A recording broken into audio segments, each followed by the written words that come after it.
Welcome back to another technical deep dive here in the debug zone. Today, we're tackling a big question and breaking it down with insights from other users. Hopefully, this clears up some misconceptions and helps you get the answer you need. So buckle up, stay a little curious, and let's jump right in.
And that's a wrap.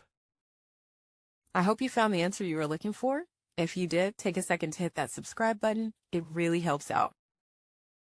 And let me know in the comments which solution worked best for you. See you next time in the debug zone.